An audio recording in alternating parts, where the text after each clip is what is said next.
Top 4 wanted person sa Calabarzon dahil sa kasong pagpatay. Arestado naman sa Northern Samar. Detalye ng balita mula kay Jane Galit Bantayan, RH34. Jane, good morning. Naaresto sa probinsya ang itinuturing most wanted person sa Calabarzon matapos ang ilang buwan na paghahanap ng otoridad.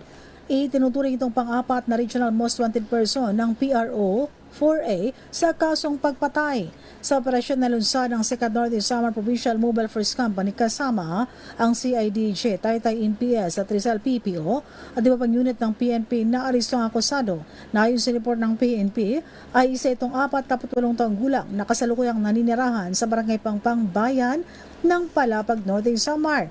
Nang malaman ng otoridad ang pinagtataguan o kinarurunang nasabing wanted, ay agad na ikinasa na sabing operasyon resulta ng matagumpay na pagkakaaristo. Ang warrant sa kasong pagpatay ay mula sa RTC Branch 142, lungsod ng Antipulo, Rizal at walang piyansa na inilagak ang korte para sa pansamantalang kalayaan. Kasalukuyan itong nasa kustudiya muna ng CIDJ para sa dokumentasyon bago ito i-turn over sa korte na may jurisdiksyon sa nasabing kaso.